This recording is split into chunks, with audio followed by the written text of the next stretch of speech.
호이맨 칼럼. 워치만니 형제님이 일평생 받은 고난과 배운 공과. 지난번에 이어서 네 번째로 니 형제님이 일평생 받은 고난과 배운 공과에 대해서 함께 누리고자 합니다. 이 내용은 위트니 시리 책 정상적인 교회 생활의 회복에서 발췌한 것입니다. 야심은 자매들보다 형제들에게 많습니다. 형제들에게는 야심의 문제가 있습니다. 다시 말하지만 내가 주의 회복 안에 들어왔을 때 네 형제님은 건강 상태가 좋지 않아 자주 집회에 참석하지 못했었습니다. 그는 문서일을 해야 했고 특별 집회도 돌봐야 했으므로 정기적인 집회는 돌볼 수 없었습니다. 내가 거기 있었으므로 그는 집회의 책임을 나에게 맡겼습니다. 그때 아주 진취적이고 모든 면에서 주님을 사랑하는 활달한 한 형제가 있었습니다. 나는 젊은 사람으로서 그 형제를 매우 감상했었습니다. 주일날에는 대개 3번의 집회가 있었습니다. 어느 주일 오후 집회 때 나는 그 형제에게 메시지 전해줄 것을 청했습니다.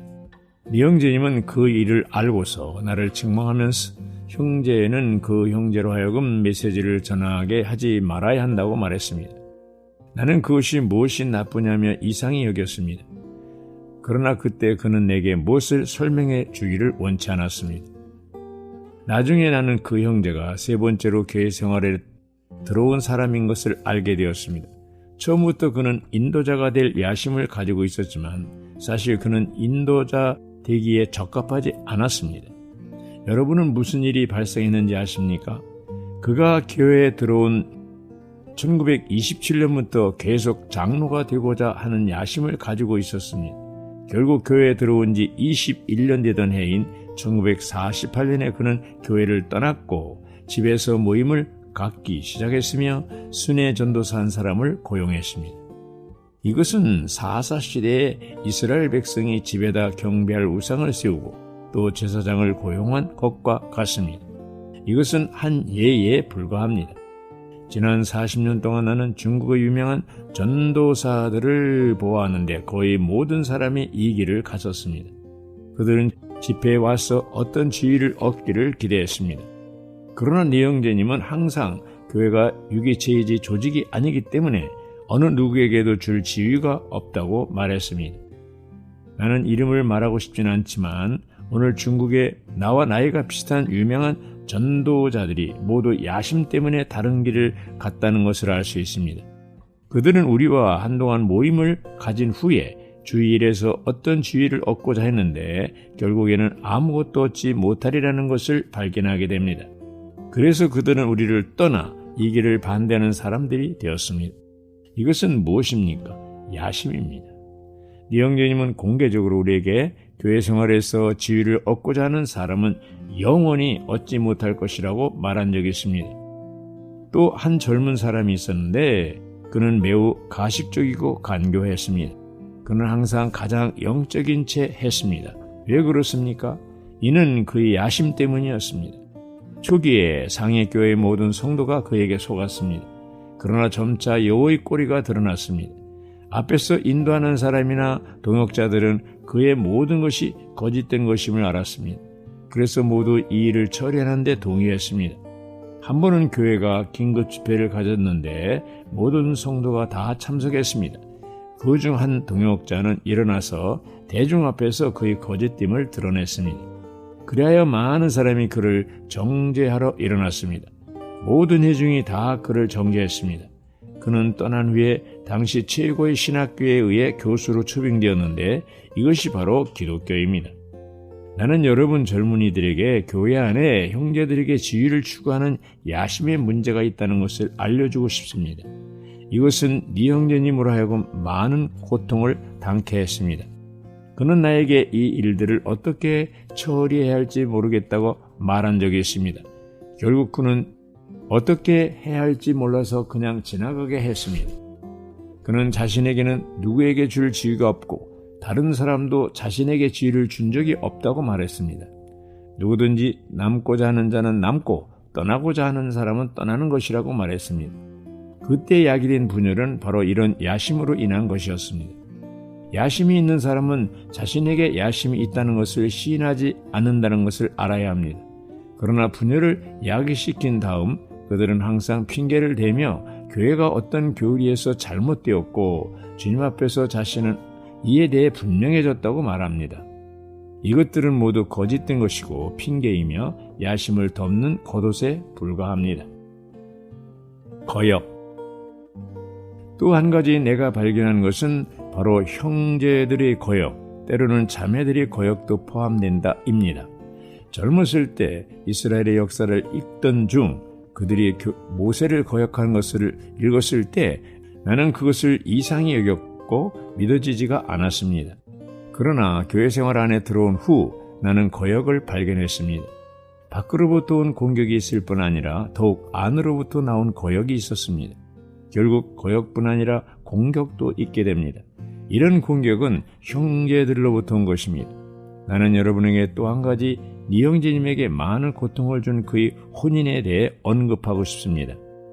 1934년까지 그는 아직 결혼하지 않았었습니다. 그때 그는 아마 32세였을 것입니다. 그 모친은 중국식 가정에 있었기 때문에 그의 혼사를 매우 관심했습니다. 장자인 그가 그때까지 결혼을 하지 않은 데에는 약간 복잡한 이유가 있었습니다. 1934년 10월쯤 항주에서 특별 집회가 있었는데 네 형제님은 동역자인 이 여녀 자매를 만나러 왔습니다. 그녀는 네 형제님보다 8살이 더 많았고 또한 동역자 중 가장 연장자로서 40세 정도였었습니다. 네 형제님의 어머님은 이 여녀 자매에게 네 형제님이 결혼하도록 도와야 한다고 말했습니다. 이 여녀 자매는 돕기 원한다고 말했습니다. 그래서 네 형제님의 모친은 네 형제님을 만나러 갔고 네 형제님은 어머니에게 결혼할 것을 승낙했습니다. 열흘간의 특별 집회를 마친 그 다음날 그는 결혼했습니다. 나는 네 형제님의 신랑 들러리로 선택되었습니다. 또한 연장한 빌립 란 형제님은 사회자로 요청되었습니다. 그런데 혼인 이전에 큰 풍랑이 일어났었습니다. 이 풍랑에는 3가지 원인이 있었습니다. 첫째는 신부의 고모 때문이었습니다. 신부는 어려서 양친을 잃고 고모의 손 아래서 자랐습니다. 고모는 자기 조카가 가난한 전도사에게 시집가는 것을 찬성하지 않았습니다. 그 당시 중국 사람들은 특히 상류사회에서는 전도사를 거지와 같이 여겼습니다. 신부는 상류사회의 배경을 가지고 있었다고 할 수 있습니다. 그래서 가족들은 동의하지 않았고 특히 고모가 동의하지 않았습니다. 그들은 일어나 반대하기 시작했고 2번째 기독교 인사들이 이 일을 알고서 야합했으며 3번째 상해교회 가운데 육에 속한 사람도 합세하여 이 일에 참여했습니다. 고모와 기독교와 육에 속한 사람들이 네 형제님의 결혼을 반대했습니다.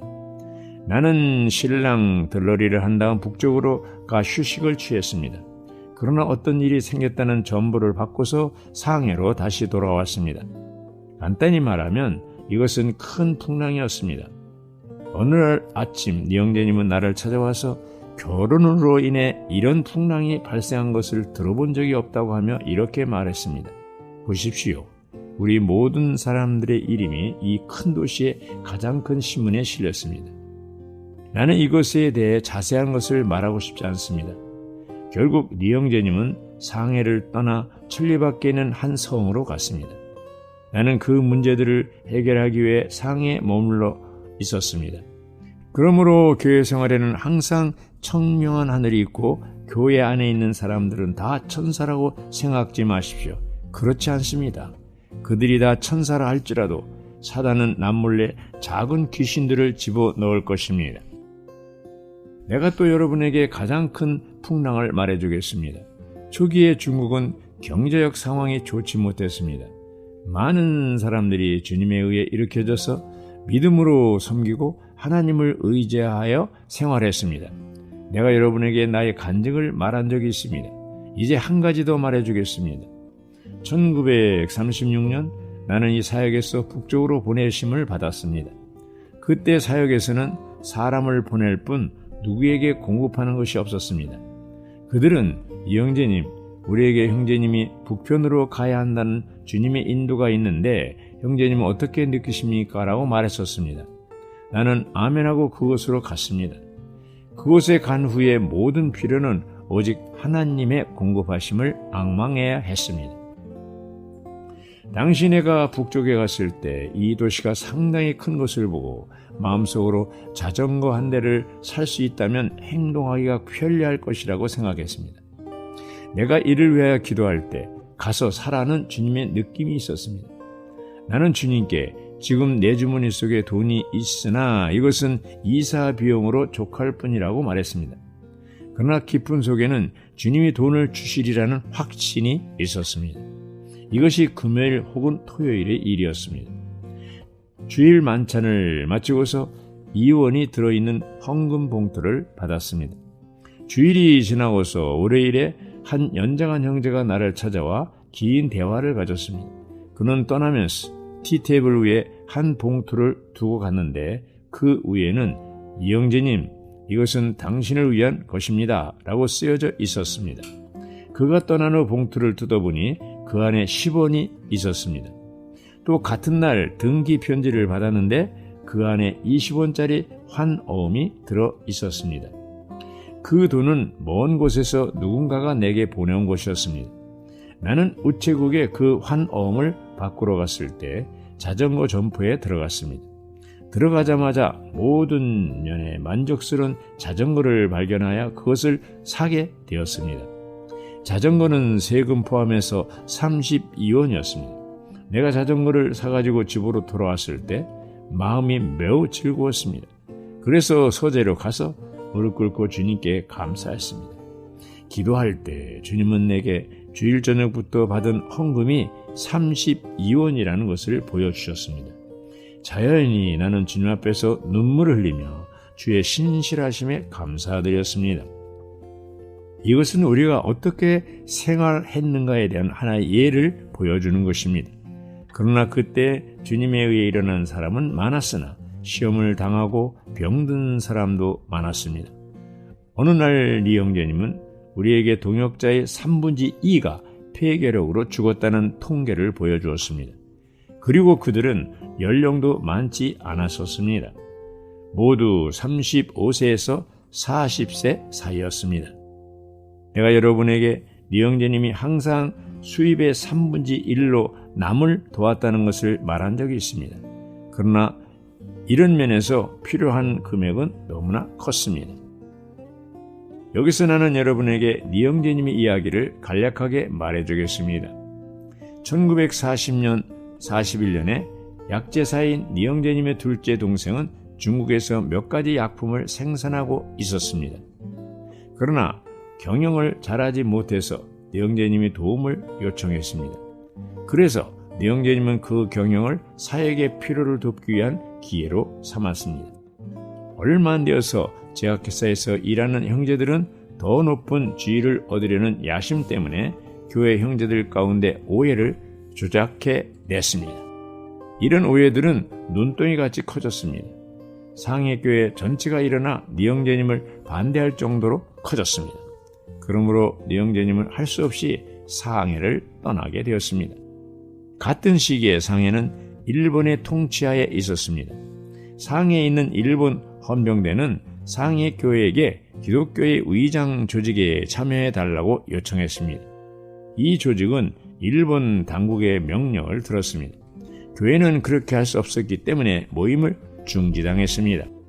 이러한 혼란 때문에 네 형제님은 그의 사역을 중단하고 상해를 떠나 내주로 들어가 중경에서 그의 제약회사를 계속했습니다. 그의 사역은 1942년부터 48년까지 6년간 중단되었습니다. 어떤 사람은 그가 너무 바쁘고 사업에 점유되었기 때문에 사역할 시간이 없었다고 말했습니다. 그것은 완전히 유언비어였습니다. 그가 사역을 중단하게 된 것은 너무 바쁘기 때문이 아니라 형제들이 거역 때문이었습니다. 이것이 몇 년 동안 그가 받은 가장 큰 고통이었습니다. 6년 후인 1948년에 우리 가운데 큰 부흥이 일어났습니다. 그런 부흥을 통하여 거역했던 사람들은 모두 후회하고 네 형제님에게 회개하며 죄를 자복했습니다. 이렇게 하여 네 형제님은 다시 사역을 하게 되었습니다. 한 가지 감사한 일은 많은 사람들이 네 형제님을 거역하고 반대했지만 그들은 교회를 반대하지 않았다는 것입니다. 이것은 하나의 간증입니다. 교파로 돌아간 사람은 거의 한 사람도 없고 다 교회 안에 머물렀습니다. 내가 또 한 가지 알려주고 싶은 것은 부흥이 일어났을 때 상해 교회는 집회 장소를 짓기로 했습니다. 당시 땅을 사는 데에는 10만 5천 달러가 필요했고 동시에 내부에 3,000명, 외부에 2,000명을 수용할 수 있는 집회소를 짓기 위해서는 10만 달러가 필요했습니다. 이런 액수는 당시로 볼 때 상당히 큰 금액이었습니다. 어느 날 네 자매님이 나를 찾아와 이 형제님, 네 형제님이 교통할 것이 있다고 오늘 저녁 저희 집에 오시랍니다 라고 말했습니다. 그날 나는 그를 찾아갔습니다. 그는 나에게 37개의 금덩어리를 넘겨주었는데 한 개가 100돈이나 되었습니다. 도합 3,700돈의 황금이었습니다.